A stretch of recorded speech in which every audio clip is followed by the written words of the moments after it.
Welcome back to the McCoy Leadership Podcast, elevating your impact through valuable insights and conversations about leadership.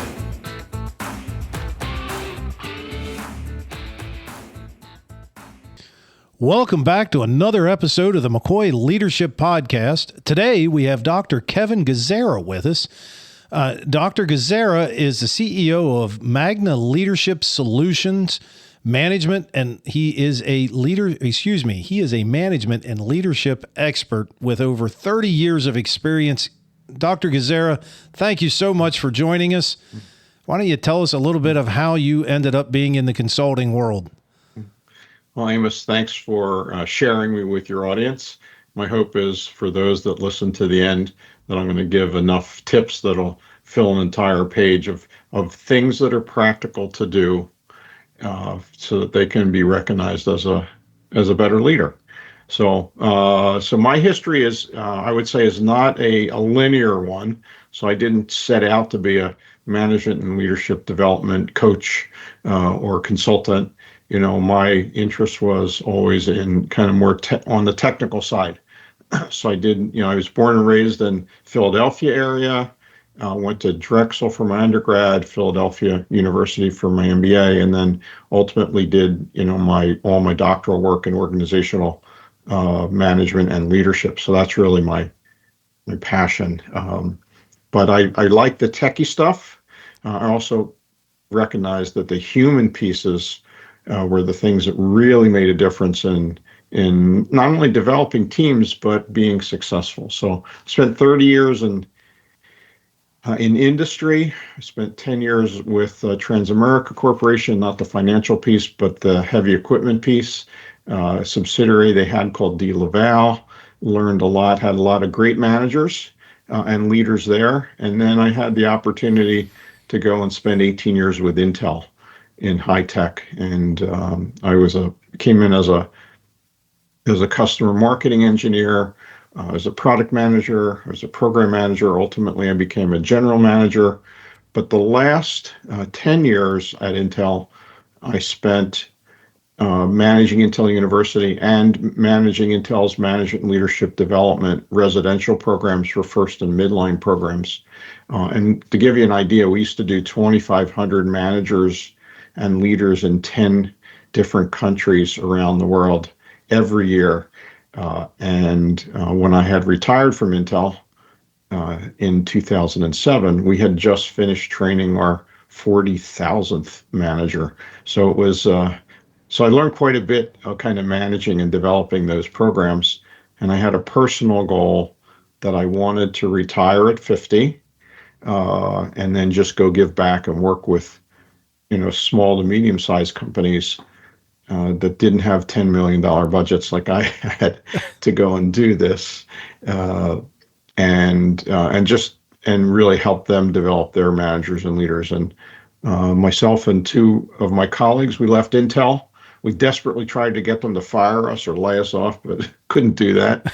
And we picked a date, June 1st, 2007, and we said, hey, if we can't get them to get rid of us by that time, we're just going to go off and do this on our own. So this year we'll celebrate our 18th year with Magna Leadership Solutions, which is the consulting firm we started, and every year has been better than the last. And I've been able to help managers and leaders at every level and every size of companies, from startups to departments of larger companies for the last 18 years. And I hope to be able to do this for a few more years. Awesome. I'm kind of curious from your experiences at Intel, specifically Intel University, thinking about it from the standpoint of the person sitting in the seat. We've all sent people or been part of a seminar, a learning experience where it seems like everybody's like, yeah, this is great. But then when you check back a week later, they've forgotten and they've went back to their old things. And so my question is, from the standpoint of our listeners that might be taking classes, taking webinars, going and doing these types of things, what did you learn about the different types of people, and how can you be sure that you get the most out of a learning event? A great question. I'd say one of the first things, Amos, is that, at Magna Leadership, we don't do training, right? So you won't see training on our website. And the reason is that most people, if you think about training, it's butts and seats, get a lot of smiley sheets at the end where people are happy. They've been edutained, right? They've gotten some education and entertainment. But what we found, I think probably what most of the listeners have found, is that you go to the course, you might get a nugget here and there, but it doesn't really make any behavioral change. And that was something that I struggled with at Intel. And we started implementing different programs to be able to help that. So there's lots of things that you can do. And what we designed at Magna Leadership is we designed something called GALE, and it stands for Guided and Applied Integrated Learning. And what we recognized is that, first of all, you have to come in with an objective, something that you're there to solve rather than just learning, right? So what, kind of understanding why you're here. We have something called our Leadership Leading Forward Academy, and Academy is a fully integrated program using the GALE model. And I think the key is that you have to bring in, you have to come in and work on real problems, right? So one of the things that we found is a lot of people will go to a program, they'll get lots of tools and checklists and processes and so forth, but they'll never use it. And the reason is they haven't applied it in real time. So we use what we call our ATOM model, where you analyze what you're working on. You design an intervention in a safe environment, then you apply it, right, to your real environment, and then you measure it, right? That's what we call ATOM. Right? It follows very much similar things to Six Sigma program, the DMAIC model, but this one's usually a little bit more memorable. And if you can do that just over and over and repeat it, generally the type of things that you want to do to get the behavioral change will stick. And I'd say most of the leadership training or management training that I've seen really focuses much more on giving you tools to design, but you never get a chance to apply it. You don't create a measurement system, and you do a little bit of analysis, but most of it is just kind of throwing things at you. So if you can really build things in where you're doing the work, where you're failing in a safe environment in the classroom, whether it's virtual or in person, there's a much higher chance that you're going to be able to actually implement it back in the workplace. So just to kind of summarize that, for somebody that is just going to go take a seminar, it would be very helpful for them to take a look at maybe the agenda for the seminar, and then think about where they're at, what's going on in their work life, and coming up with an objective of something that they'd like to learn while they're there, and then be there in the seat looking through that lens of wanting to learn something so that they can have that objective. And then if they could, on top of that, while there, kind of think about, some ways that they can apply as well as ways they can measure that, they might be more successful. Did I summarize that well? Incredible job, right? So I'm going to hire you to do all my book summaries from here on out. Yeah. So I think you have, hit the nail right on the head is come in, so if the seminar, workshop, webinar, whatever it is, if it's well designed, it will follow kind of the patterns that we use. I found very few are well designed. So it's up to the participant or the listener to come in and be prepared. It's like, what do I want to learn? Understanding why I need to do that. And, the biggest thing that's, I think, the most important for managers and leaders is they usually have an immediate problem that they want to solve, right? So you want to come in with that perspective of kind of what's, there's an old Covey saying, right, that's that sometimes it's difficult to remember you're there to drain the swamp when you're up your ass in alligators. Yep. And and I think most people come in and they want to come in and learn things that will help their strategy. The thing is they have too many alligators in the swamp. So if you bring the concept of what you're really struggling with, that alligator, and say, how can I apply this learning I'm getting today? It'll be more meaningful, and you're much more likely to go and apply it when you get back to the workplace. Absolutely. I think that makes amazing sense. I know even myself over the years, I have went to something based on somebody's name. What I mean is like, oh, hey, there's an event coming up and Dr. Covey is going to be there and I got to go. And then when I get there and I sit down, it might have been an amazing event, but it had nothing to do with what was going on in my world right now today. And if I would have went in, I'm just thinking backwards, if I would have went in with an objective, I probably still could have found a way to apply what he was teaching because I would have been looking at it using his words. I would have had a paradigm shift and I would have been looking at it through a different lens. So I think that's amazing advice. Yeah, it's a little bit more work, right? A little more mental work.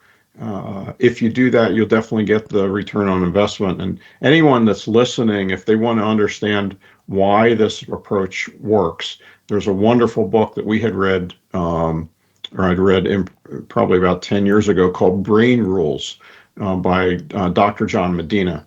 And basically what it says is, we each learn in different methods. The best way for people to absorb the content is that you need to mix things up about every 15 minutes or so. So you may go from talking to applying to hands-on to questioning to pairing to small groups, large groups. And what John has said, Dr. Medina has said, is that if you provide that mixture, the opportunity for the stuff to stick will be much better. So after we had read the book, we went in and took all of the content that we had and we structured it in those small bite-sized modules so that when people come out, they may feel a little bit exhausted, but the difference is you can test them at the end of the day and recognize that, yeah, they really did absorb the material. I think to me, it's amazing. I spent a good bit of my prior past 10 years working in the apprenticeship world. And what's amazing to me is apprenticeship is the oldest way of learning. It's been around since mankind. And the reason it works so well is what you just said.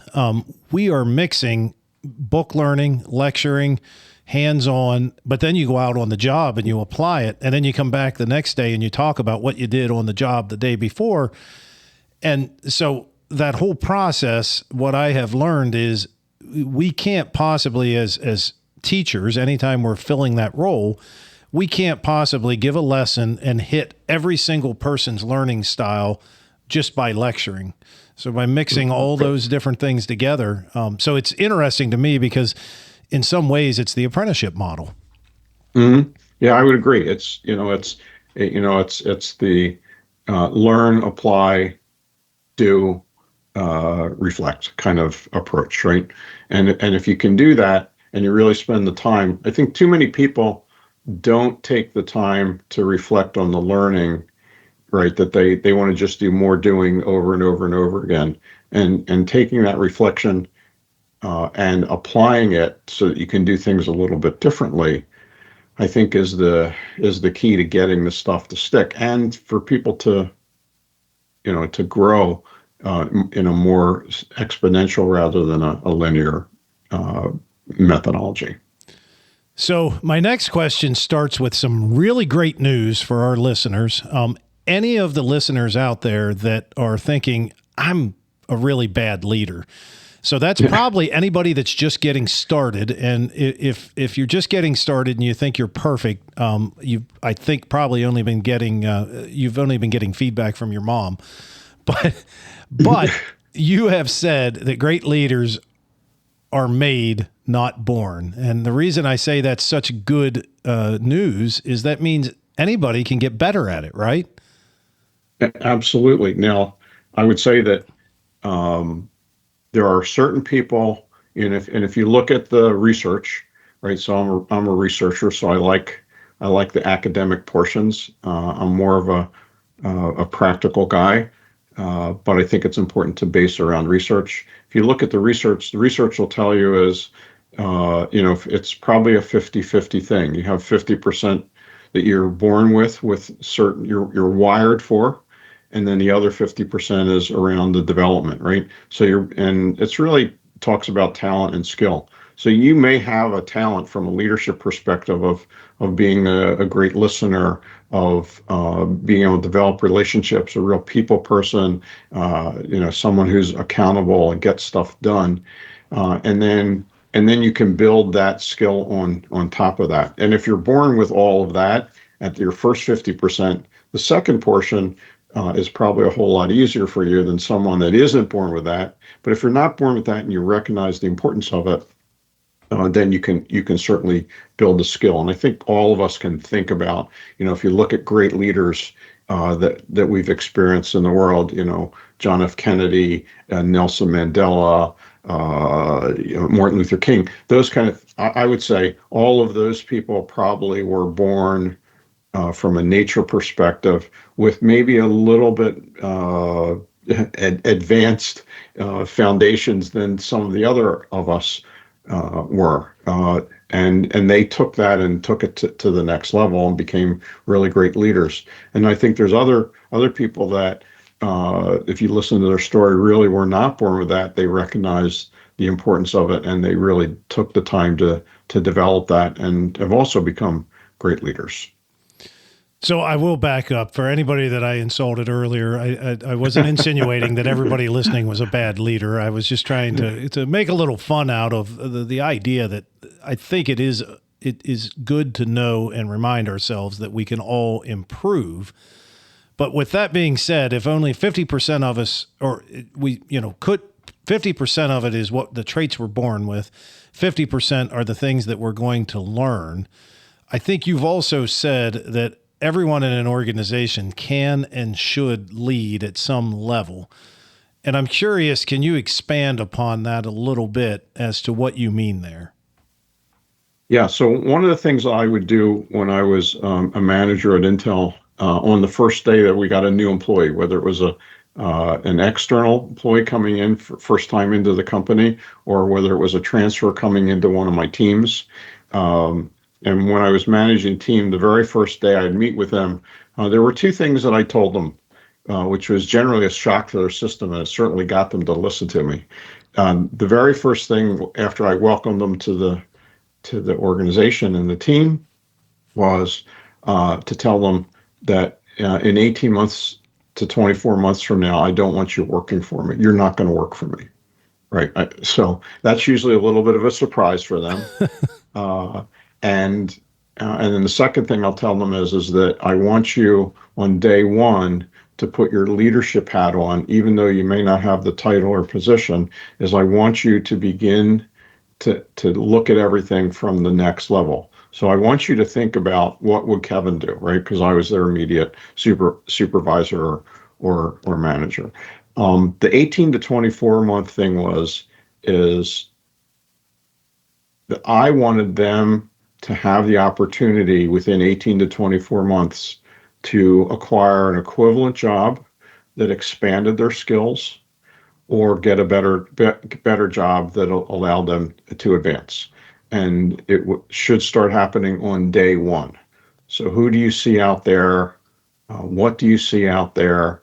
How can we get there? And then, in fact, I just finished an article. I published it yesterday. If anybody wants to go and take a look at it, about the importance of splitting your one-on-ones into two parts. So that's one of the things I had done at Intel, and this was my idea, and it worked incredibly well. You have one-on-one on a regular basis, whatever the frequency is. If you have a small staff, you can have more of them. If you have a really big staff, you may have to limit it to once or twice a month. The first one-on-one is what I would call a performance one-on-one, and you're talking about what's going well, what isn't, what resources do you need, what measurement tools do you have in place, are you making your milestones, deliverables, what's keeping you back, And as a manager, it's my job to, help break down the barriers and get them more resources. So that's the performance one-on-one. The second one-on-one, which I had on a monthly basis, never to be canceled, was a development one-on-one, and that was to talk about personal goals, right? And it could even be outside. In fact, I encouraged all of my staff to put things in there that were outside of the immediate needs for their position. Some of them wanted to be musicians. Other people ultimately wanted to become ski instructors. So there's lots and lots of different things. And I wanted to hear what they were doing to allow them to move in that direction, right? And what I found is if you take a personal interest in where people want to go and what they want to be, I was fortunate. I had a fantastic mentor and coach at Intel, and we had a 10-year plan. And when I was 40, I wanted to retire at 50. And she helped me stay on track. So that's another thing is if you don't have a mentor or coach, you need to get one to kind of hold you accountable. But if you have those two one-on-ones on a regular basis, I think what you're going to find is people are going to advance. They're going to give you that discretionary work, when you need it, and they're really going to feel like that you have a personal interest in them. And I think I had a really interesting thing happen because I was doing this on a regular basis with all of my staffs. There was a situation where I was a general manager and I actually had to close down the division. Just because we had moved all of our code into the Pentium chip, so there wasn't a need for the ancillary, what was called the i750 chip, wasn't needed there anymore, and was managing those teams. So we had to close the division down. I got a chance to close the division down. And as you can imagine, when you're closing the division down and all the jobs are going to go away, you can imagine that creates some challenge and a little bit of anxiety with the group. But I would meet with them on a regular basis. I do the performance and the development one-on-ones. We had about a year to shut things down, so it wasn't like overnight.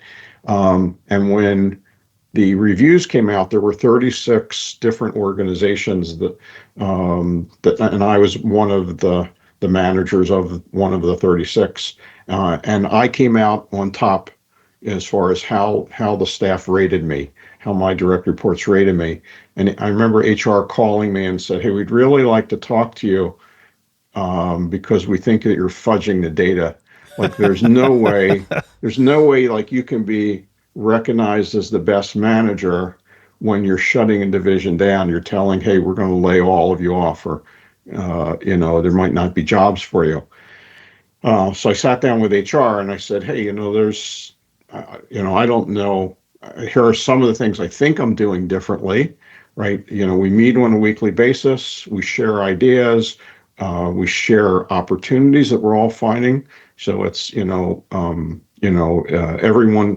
no one's successful unless everyone's successful.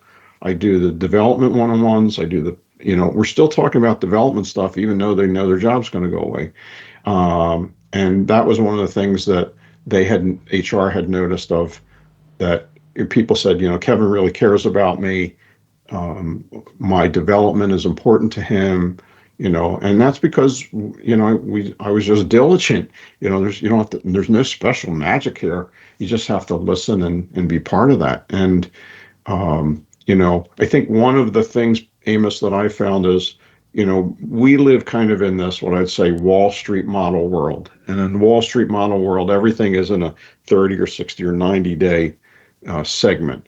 And you really have to be able to look more strategic, right? So much of the things that people want today, particularly with all of the electronics that we have and the immediate feedback it's like if I put, an hour into developing this person, I want to get an hour return instantaneously. And it just doesn't work that way. So there's the correlation, the strategic things, like the experience I had of, over a year of being recognized as a good manager. That's correlational to the work I was doing. It's not causational. right? And the things that most people want today are causational. If I put an hour in here, I'm going to get an hour extra work out of you. And sometimes that happens, but if you go in with that mentality, ultimately you really lose the opportunity to be kind of recognized as a kind of a strategic thinker.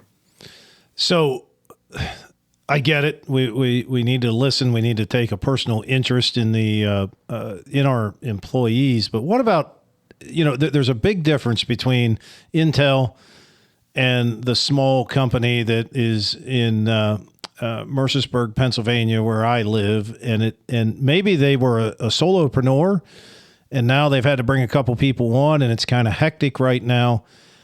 How do you balance that? And I guess what I'm really saying is, some of those lessons from a Fortune 100 company, what can we learn as a small business about what we should still be doing, and recognizing maybe if we can't do it, that we need to work towards that? Well, I think the first thing is, the process of the accountability, or the performance one-on-ones and the separation. You always want to separate the two. Too often I find that many of the managers try to do both. And what ends up happening is you have an hour one-on-one and 55 minutes are on performance and 5 minutes are in development. And it's not it's a disservice to the employee. And that's why you always want to separate them. I would separate them by 2 weeks. Right. So everyone knew, the middle of the month was development, the end of the month was performance, and never the two shall meet. And I would say for people that are in, running small organizations, is that those one-on-ones still are going to be valuable to them, whether you're in any size, because ultimately you're going to get the discretionary work from the individual. And the other thing that's going to happen is you're going to get the retention. We had developed a tool called the attrition calculator. You go to attritioncalculator.com. Anybody can use it. We put it up there. It's free.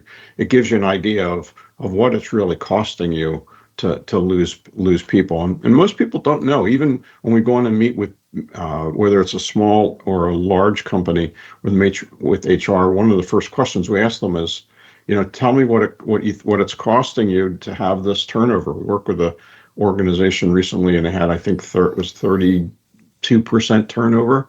That's a lot of turnover. They had no idea what it's costing them. And this is a bigger organization, and it was in the millions and millions of dollars.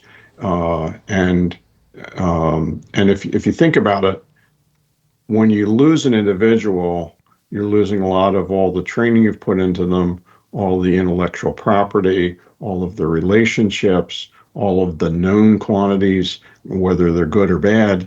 And to redo that, there's about 25 different elements that contribute to kind of the impact of that. And the attrition calculator will just tell you that. And once you kind of recognize that, putting that additional time into the individuals really does make good return on investment sense, right? It's not a nice to have, but like, oh, this would be good to be recognized as a good leader. There's really good dollars and cents attached to it. So that's the first thing. I think the second thing I would say to the small entrepreneurs, smaller companies that are doing is you really want to spend the time of hiring the right people. I think what we have found, we have a process called benchmarking, and we benchmark different jobs. And I think what we found is a lot of the time the ideal candidate for the job, for the owner of the company or the startup, the founder, is a whole lot different than what's really needed. Yep. And if you don't hire the right person, I'll give you a good example we found just recently. This one company was hiring people that are highly empathetic for positions where they had to do customer service to tell people we're not going to extend your benefits. So they wanted them to be empathetic. The problem was they were going home every night and they were extremely unhappy, and the mental challenge, and they were getting this, that's the 32% turnover client. People were quitting. It took them about 2 years to get up to speed, and people were quitting typically right around the 9-month mark. So they never got fully trained, and they continued to hire these highly empathetic people, and it was eating them up. It's not that you don't want to hire empathetic people, but when you have to really deliver messages, you have to have people that are really good communicators, that are good listeners, that are good at explaining reasons why in a very positive way, and look at alternatives. But if you're going to hire people that, at the end of the day, they go home and they spend their whole night like crying or kicking the dog, you're not going to be able to retain them. So that's the other thing. You want to make sure that you hire the right people, and find that that's probably one of the biggest problems that we run into, that they've put people in positions that they can do the skill work, but they don't have the passion for it because they don't have the talent for it. Absolutely. One of the things I know that kind of along the same idea, I always tell clients when it comes time to fill a position that anytime you're hiring out of necessity rather than taking your time and finding the right people, if you hire out of necessity, you will make a mistake. I mean, it's very, very probable. Now, I'm curious, and actually, I just asked this question of another guest recently, but you talked about turnover. And one of the things that I'm running into with clients and people, around that I may talk to at other events is kind of, we're starting to write off turnover. And people are citing and saying, I've read articles, I've seen things, people just don't stay at one place very long anymore. And I'm actually working myself on an article that'll come out shortly that kind of, I'm dispelling that, because I'm creating a challenge for all of us, but I'm curious your takes on that. I believe that although maybe somewhat true, there's nothing to stop us from trying to change at least that turnover rate. And I'm looking at it differently. If we're turning over our leadership team every 6 years, why shouldn't we try to do things that would make us go to 10 years? I mean, at least as a start.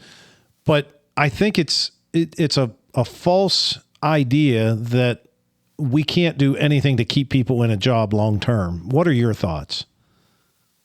Well, I think there's a big advantage, I would say, from the students. So I've been a professor at 6 different universities. I'm still teaching at one of the universities. Once COVID hit, I reduced my load quite a bit.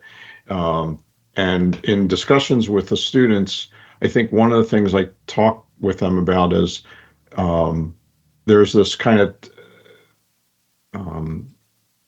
idea that big companies are bad, right, and smaller companies are good. I don't think it's good or bad. I think it's different from an opportunity perspective. If you go to work for a big company, there's lots and lots of different places to move to so you can expand your skills and knowledge and so forth. So I think there is certainly an advantage there. The disadvantage might be is a little bit more bureaucracy. In a small company, you may not have the movement, but if you are a good leader and you're helping them develop, even if they do leave, they are going to leave and be, an advocate, a salesman for your organization. And that was one of the reasons that, I told all my employees, I don't want you working for me, because I wanted to build this network. And by the time I had left Intel, after 18 years, I had, hundreds of people that had worked with me or for me that were in different organizations all around the world, because I gave them the opportunity. In fact, when they were getting ready to downsize my organization, a different organization they said, hey, Intel had something called redeployment, not unemployment.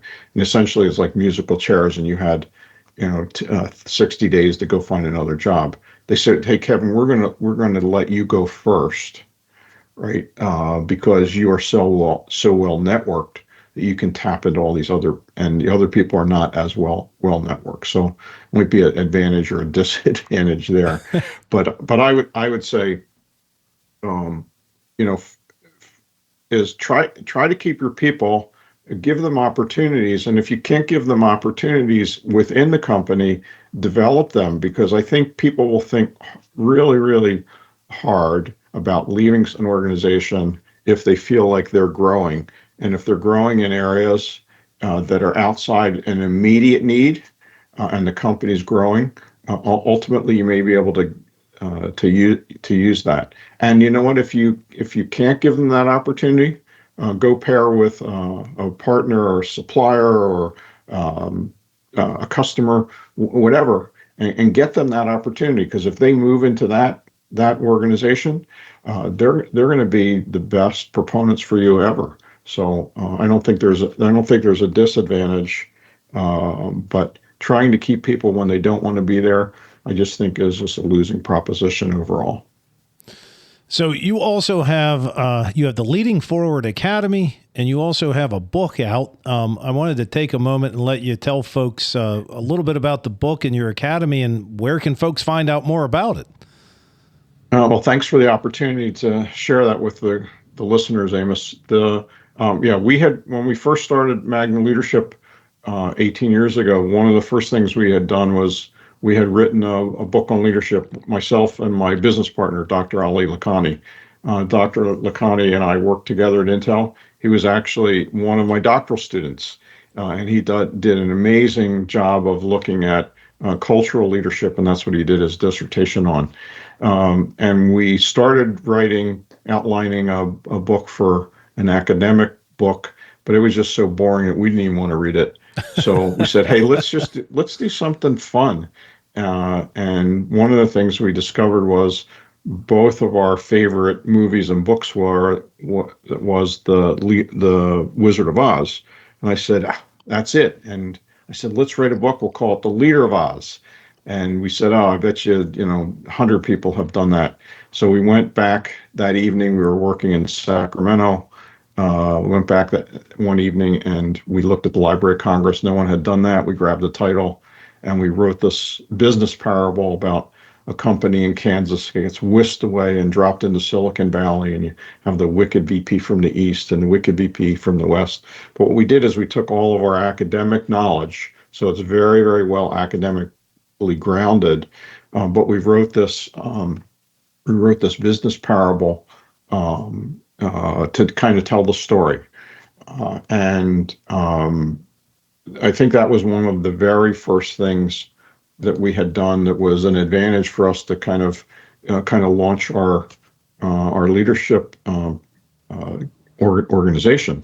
One of the things that we found was, having the ability to hand a hardcover book to an executive.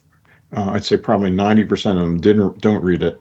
To be able to hand that to them establishes a whole different level of credibility. So, and it's a great book. We have workshop that goes along with it. You can do it in 1 hour or 2 hour sprints. You can do it all over a couple of days, and it's really been a kind of foundational piece for the bigger program, our Leading Forward Academy, which is a 6-month program that we do for lots of bigger organizations. Uses a lot of the same principles. So fun book. You can get it. We did the audio version like about 2 years ago because that was getting big. So you can listen to it. It's about a 3-hour listen, or you can get the book. I encourage anybody to get the book. I think you can buy it on Amazon for about $15 or so. So that's the first thing. And then if anyone does want to get a hold of me, have a conversation, the thing I will promise anyone doing this is you get absolutely no sales pitch from me. I do not do sales pitches.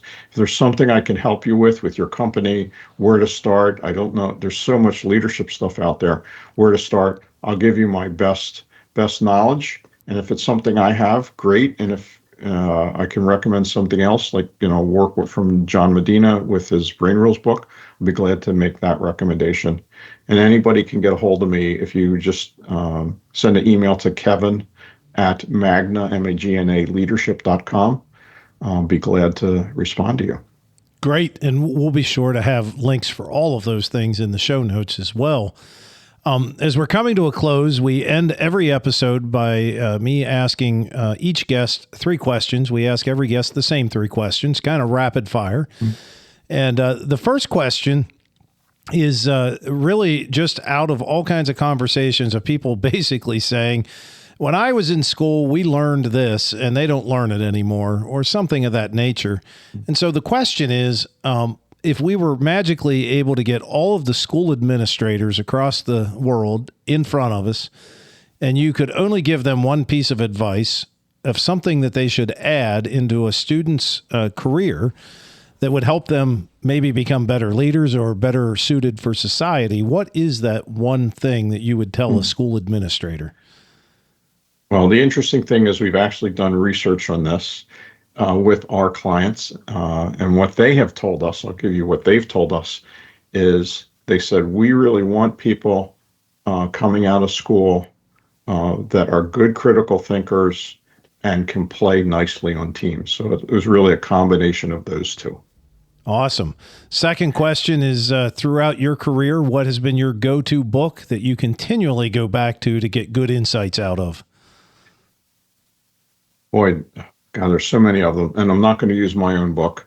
I think the one that was the most life-changing for me was a book called Flow, Flow, by a gentleman by the name of Mihai Csikszentmihalyi, and he was actually on my committee to help me write my dissertation. So I feel eternally indebted to him. But if anybody wants to understand about how to get in the zone, how to really be engaged with the work that you're doing, any kind of work, read the book Flow. Awesome. And the last question is, with all of the technology that's out there today, what is your most useful or favorite piece of technology that you're using? Well, I'd say it's an app on my iPhone. About 4 years ago, I got certified to teach this stuff called positive intelligence, PQ. And they have, and I've been teaching that. Last year I did, in fact, 18 pods, 125 managers through it. And it is an app that runs on your phone, and it gives you a daily focus. It pops up with reminders, and has tons and tons of information on really how they develop this, what they call positive intelligence, but essentially it's your emotional intelligence. So how do you get better as a human? Also, another great book to read by Shirzad Chamine on positive intelligence. Awesome. Well, Kevin, thank you so much for joining us today. I had a lot of fun in the conversation. I hope maybe in the future we can have you back on again, but thank you for joining us. It's been my pleasure, Amos, and thanks for making the conversation so easy to do. Absolutely. And for our listeners, if you've enjoyed this episode, don't forget to check back on our past episodes, and don't forget to follow us on whatever platform you're listening so you get an alert whenever new episodes come out. Until next time, we appreciate you.